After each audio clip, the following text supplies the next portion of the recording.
você está aqui comigo no quadro Mensagens da Alma do programa Fabiola Bernardes, sempre pensando no seu bem-estar, na sua saúde. O quadro Mensagens da Alma traz hoje para você o Dr. Marcelo Biasi Cavalcante. Ele é mastologista e cirurgião oncológico e veio prestar esclarecimentos sobre a prevenção do câncer de mama, tendo em vista que estamos no Outubro Rosa. Olá, doutor Marcelo, tudo bem? Tudo bem, Claudine. Obrigado pelo convite. Muito obrigada por estar presente aqui no nosso programa para orientar as mulheres a como se prevenir ou como tratar um câncer de mama. Sim, nós mulheres sempre nos perguntamos, né? Qual a causa do câncer de mama? O que pode ocorrer na nossa saúde, no nosso corpo físico para que apareça O um câncer nódulo? de mama, né? Então, a gente tem alguns fatores de risco que aumentam a incidência do câncer de mama. Mas a gente acaba não se prendendo somente a eles, porque você não consegue pesar quanto que daquele fator foi responsável por ter gerado o câncer de mama. Por exemplo, você não amamentar ou amamentar muito mais tarde, depois dos 30 anos, quase não protege a mama. Quando tu amamenta cedo, antes dos 20 anos, nessa faixa etária, dos 20 aos 30, você tem uma modificação dos ductos ali para produzir leite e aquilo faz uma alteração genética na carga genética da célula da mama que protege ela contra o câncer de mama. Mas o que acontece? A gente vê muitas mulheres que amamentaram tendo câncer de mama, né? Sim. Então, se ela falou assim, eu não fumo, eu não bebo, eu não tomo hormônio, eu faço exercício, mas mesmo assim, infelizmente, eu tive um câncer. Por que aconteceu isso comigo se a minha vizinha, que faz tudo ao contrário, não tem? A gente não consegue prever ainda quanto daquele fator, por que ela acabou desenvolvendo, assim, sabe? 90% dos cânceres de mama eles vão ser independentes da carga genética familiar. Você não consegue falar, essa senhora, essa mulher, né, é de alto risco para câncer de mama. Só 10% dos casos tem certeza, assim, essa aqui você tem como fazer um tratamento profilático, né? Tipo, nem esperar dar o câncer de mama. Tu já pode fazer a cirurgia de mastectomia, reconstrução imediata para não ficar sem a mama. E tratamento dos ovários e trompas também. Nem esperar ter o câncer de ovário, porque geralmente é ligado câncer de mama e ovário no gene. Sim. E aí prevenir esse câncer antes de ter, né? Então, esse não é o caso de rotina. A rotina, infelizmente, a gente faz a prevenção que começaria assim aos 25 anos, né? Quando a mulher começa a ir no ginecologista, fazer o preventivo do colo do útero. Nesse momento, normalmente é examinado as mamas, né? Para procurar algum nódulo, alguma alteração de forma da mama, quando ela movimenta, se a mama retrai, se tem uma área da mama mais espessa, de pele, se ela tem uma secreção diferente que ela não tinha, alguma linfonodo, uma íngua embaixo do braço, no pescoço, né? Tudo isso fala a favor de tu prosseguir investigando com outros exames, né? Entendi. Ao mesmo tempo, é muito importante, eu acho importante, né? Tem gente que não valoriza isso, mas eu acho muito importante que a mulher se faça o autoexame também. Era isso que eu ia perguntar. Quais os exames e a partir de que idade a mulher deve procurar a ajuda profissional para a prevenção do câncer de mama? Então, a consulta básica começa aos 25 anos, né? Na mesma época, ela pode fazer o autoexame uma semana depois que menstruou, que passou a menstruação, que a mama já começa a desinchar, fica menos dolorosa o toque, e ela escorrega a mão de fora para dentro, como se fosse um relógio, 1 hora, 2 horas, 3 horas, sempre procurando algum nódulo, né? Por que isso? Porque aí ela conhece o próprio corpo. Ela vai conseguir detectar um nódulo mais facilmente do que eu. Sim. Porque ela sabe como a mama dela é. Ela fala, Sim. opa, isso aqui não estava aqui. Eu faço todo mês exame e esse mês tem uma coisa diferente aqui. Eu vou procurar o médico. Então ela detecta melhor do que o médico na consulta anual. E a mamografia, que seria o exame, quando fala assim, qual que é o exame? Se tiver que escolher um exame para fazer a prevenção. é o exame que ninguém quer fazer, que é a mamografia. Mamografia. Por quê? Porque quando a mulher faz a mamografia, algumas reclamam da dor, que pode ser por essa questão da mama estar inchada, fora do dia, que seria o ideal para fazer, né? E às vezes porque realmente a mamografia faz uma prensa da mama, né? Mas a mamografia, ela consegue detectar como se fosse um grão de sal, assim, Entendi. dentro da mama. Enquanto o ultrassom, ele vai detectar um nódulo. Então, é alguma coisa já de centímetros, enquanto a mamografia pega uma coisa milimétrica. Entendi. Então, é por isso que começa com a mamografia. Ela é mais profunda. Ela pega antes, né? Existem tumores da mama, assim, também, que já abre o quadro como nódulo, assim, de crescimento mais rápido. E aí o ultrassom também pega. E o que acontece é que a mamografia seria como obrigatória, assim, após os 40. E o ultrassom seria complementar à mamografia naqueles casos que você acha que necessita, que a mama está muito densa. E para complementar um nódulo que apresenta na mamografia, tu faz ultrassom, né?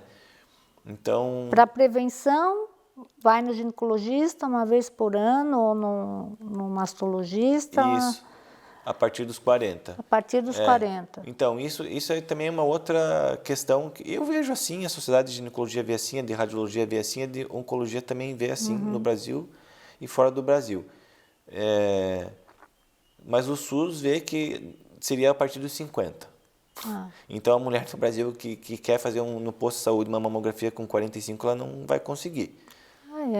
Porque o SUS libera a partir dos 50 até os 69, parece, que é uma outra coisa que eu também acho que vai mudar. Sim. Entende? Porque a gente está vivendo muito mais. Sim. Né? Então, se a gente pensasse algum tempo atrás, um rei morria com 40 anos. A nossa população, a gente já tem alguns que já passaram dos 100 anos aqui em Santa Catarina, né? Esse número de quem completa 100 anos está aumentando cada vez mais. Então, você tem que manter cuidado. Se tu tem uma expectativa de vida maior, por que tu vai parar de fazer um exame de prevenção aos 70? Sim, e começa tarde também, aos 50. Mas caso, se ela for examinada pelo médica do SUS e perceber que há uma diferença no corpo, daí pode fazer a mamografia antes, ou não? Pode, mas é difícil. Assim, o que acontece? Você tu pede o exame, passa por uma triagem, geralmente. Hoje eu não faço mais SUS, mas já fiz e na minha época era assim, acho que não deve ter mudado. E eles vão negar o exame, falar, não, ela está fora da faixa etária. Aí o médico tem que novamente escrever um outro relatório dizendo por que tem que ser feito fora da faixa etária. E aí, nesse momento, acaba liberando. Entendi. Entende? Então, além de... Mas faria ultrassom também, né? Então, esses dois exames conseguem ser feitos tranquilamente. Mas, de qualquer maneira, pelo que eu estou entendendo, que o Dr. Marcelo está falando, e pelo que eu faço na minha vida, eu faço religiosamente todo ano todos os exames preventivos, inclusive mamografia, ultrassom do útero, tudo certinho, todos os exames preventivos. Então, assim, é ideal você ir no ginecologista todo ano. Com certeza. Né? E eu faço mamografia, eu tenho prótese de mama e tudo bem. É um exame normal, é um exame necessário, indispensável e deve ser feito. Sempre em primeiro lugar, a saúde. Porque, né, doutor Marcelo, se for descoberto no início, né, se for detectado no início, a probabilidade das chances de obter um resultado final positivo é maior, não é? Com certeza. O que acontece? Se tu pega uma doença que é um grão de sal, né, uma doença que pegou na mamografia, uma doença pequena, o trauma cirúrgico para tratar o que vai ser necessário retirar da mama é muito menor do que uma doença que já está espalhada na mama, que vai ter que tirar toda a mama. Então, tu tira um fragmento da mama que talvez não deixe defeito nenhum estético, porque não vai perder grandes volumes, não vai representar aquilo no volume de mama que ela tem, e o outro já será uma mastectomia, né? Além de que, se a gente pensar que um grão de sal virou uma doença que pega 3, 4, 5 centímetros, esse tempo que passou maior, ela teve mais tempo para, de repente, atingir a corrente sanguínea e parar em algum outro lugar do corpo. Então, o tratamento depois também, além da cirurgia, teria que fazer mais quimioterapia, mais radioterapia. Então, o tratamento vai ficando cada vez mais agressivo quanto maior for a doença. Sim. Né? Então, o ideal é, com certeza, pegar a doença no início para que o trauma, né, que ela vá sofrer pelo tratamento seja menor. Doutor Marcelo, quando a mulher recebe o diagnóstico, a paciente, o diagnóstico do câncer de mama, quais as providências, quais os tratamentos que ela deve fazer? Então, Claudine, quando ela recebe o diagnóstico do câncer de mama, a gente tem vários tipos de câncer de mama. Então, a primeira biópsia daquela região é só para dizer se é ou não é um câncer. Mas a gente sempre faz exames a mais do que já foi retirado depois. E esse exame vai nos dizer se esse tipo de câncer responde a um determinado quimioterápico, um determinado hormônio, ou não responde bem a nenhum desses tratamentos. E aí a gente vai, com todo esse quadro e com outros exames do corpo inteiro, vendo se tem doença em algum outro lugar do corpo, que nesse momento daí tu vai começar a pesquisar fígado, rim, osso, né, a corrente sanguínea, você vai ver o corpo todo com exames. Você só vai fazer esse tipo de exame quando você tem a confirmação, porque senão tu vai assustar uma pessoa e fazer um monte de exame, que exame também tem efeito colateral, tu também toma radiação desnecessariamente. Então, confirmou, aí está na hora de a gente ver o corpo todo. Viu o corpo todo, viu ao que ele responde, você vai tratar um plano de tratamento com o paciente. Nesse plano de tratamento, o paciente e o familiar, mas sim, principalmente a paciente, ela vai definir o que ela quer. Porque ela tem condições hoje de optar.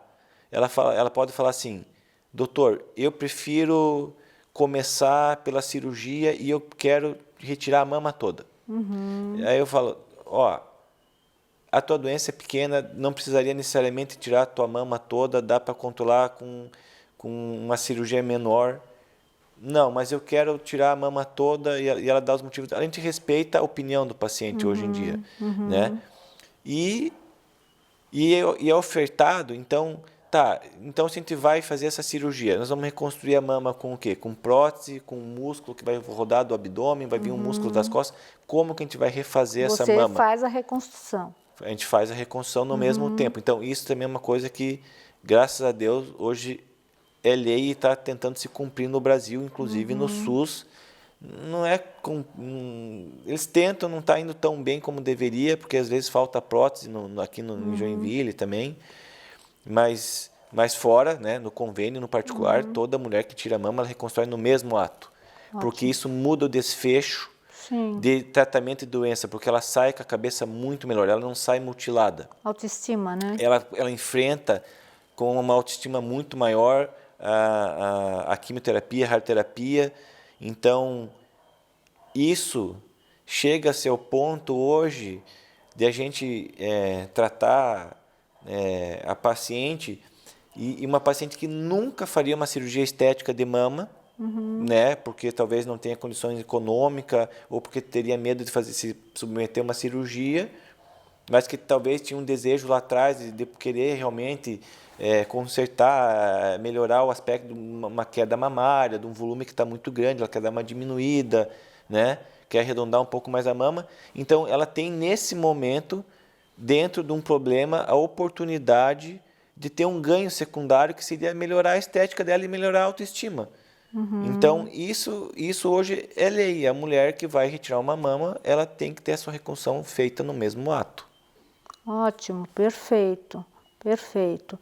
E falando agora em autoestima, com relação à queda do cabelo, que muitas mulheres se preocupam, né? Inicialmente até porque mexe, né? O câncer de mama já mexe, mas o tratamento também. Tem algum recurso hoje para evitar a queda do cabelo?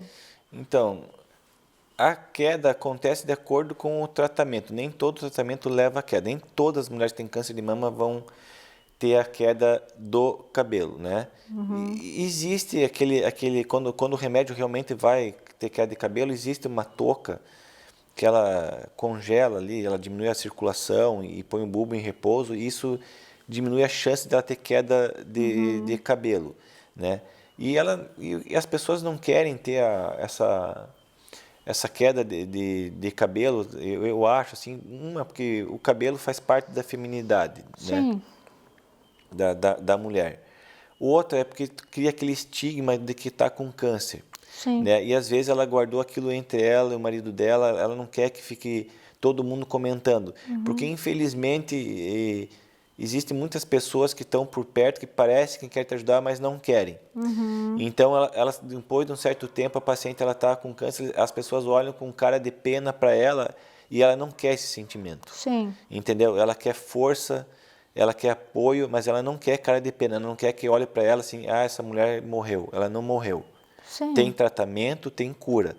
Sim. Entendeu? Ela só está passando por uma fase que pode durar de 4 a 6 meses, que é o tempo que ela vai tratar, e depois ela vai esquecer que teve câncer e vai viver uma vida normal. Perfeito. Né? A conduta da paciente para a cura e para o tratamento é importante no desfecho do tratamento também, como ela vai se posicionar se de forma positiva ou negativa também, não é? Com certeza. Você consegue ver a paciente que tem tudo para ter um desfecho bom.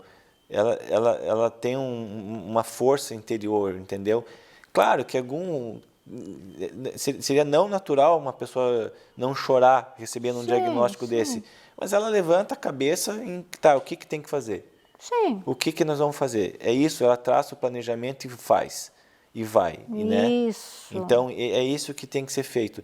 Então, a questão, eu acho que da perda de cabelo é isso, é porque quando tu vê, tu fala, tá com câncer, né? E aí começa aquele... Aí fica todo mundo olhando. Aquele bochicho, É. e às vezes aquele olhar que a gente não quer ter, que é aquele assim, a pessoa, infelizmente, vai morrer. E não vai, hoje o tratamento evoluiu muito, né? Cada ano que passa, a gente tem novos tratamentos sendo descobertos, né? E que vão cada vez aumentando a qualidade de vida e o tempo de vida e aumentando a chance de cura também. Perfeito, doutor Marcelo. Eu conversei com o doutor Marcelo Biasi Cavalcante, muito obrigado pela sua presença. Eu espero que você guarde no seu coração e pratique as palavras do doutor Marcelo, vai fazer a prevenção, se cuide e olha, enquanto estivermos vivos, a doença e a saúde fazem parte do nosso corpo.